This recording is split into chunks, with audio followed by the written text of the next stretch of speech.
Hi everybody, it's Lynette. It's me. See me? See the bruise on my arm?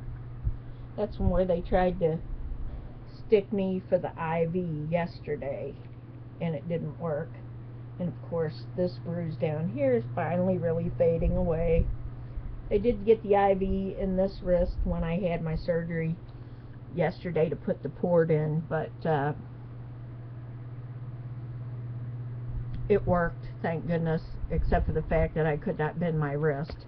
And moving from one bed to the operating table is about a joke if you can't bend your hands. Anyway, that's yesterday. Today, I went for my first chemo treatment today, and they started it at 9:30. There were 4 different medications that they had to give me through an IV, and they put it through the port.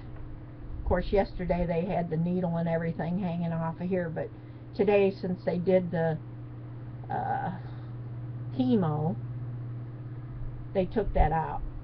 They took that needle off, thank God. It feels a lot better, because I didn't get much sleep last night because that was really, all that tape they had on there was pulling. But anyway, chemo started at 9:30, and they gave me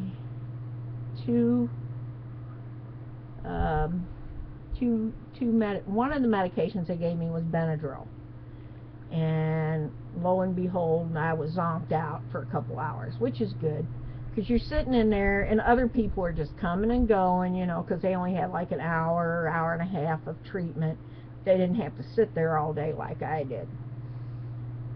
So I just kind of sat in the corner and watched videos, and when I wasn't watching videos, like I said, for about 2.5 hours, for about 2 hours off and on, I slept. Unfortunately, since it's my first day of doing chemo, they have to come and check your temperature and your blood pressure, all your vital signs, every 30 minutes. So after that, they put this other medications called Rituxan on, and every 30 minutes they upped the dose, so it was putting in more.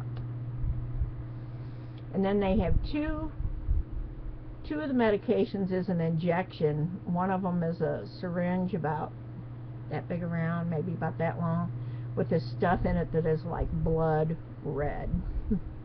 And the nurse has to sit there and literally push that into the IV just a little bit at a time. I didn't feel any of this. It didn't make me nauseous. It didn't make me sick or anything, you know, when that was going on. She said the only thing, all that red stuff that they put in, of course, when I go to the bathroom, I pee red now. I don't know how long that'll last. Anyway, the last thing that they gave me in the IV was very high-powered nausea medicine. And like I said, I've been lucky. I haven't gotten sick or anything yet. I don't feel bad.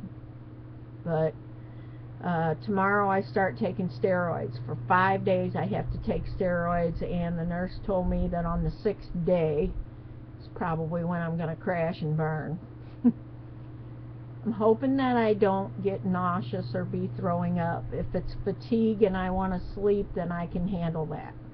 But we'll see what happens when that happens. So anyway, just wanted to let you know that I'm amongst the living. I'm still here, and I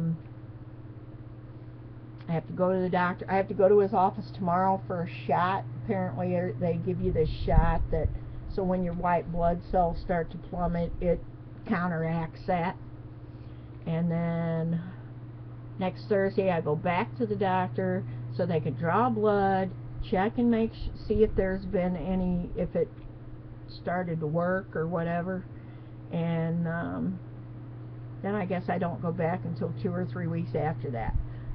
This was the only long one. The girl did tell me when I do all the future chemo treatments will only be 1.5 hours or 2 hours long, which is awesome, because I don't want to sit around there all day. But anyway, just wanted to let you know I'm okay. I'm here, and I'll post some more videos, I guess, as the week goes on and let you know how everything's going.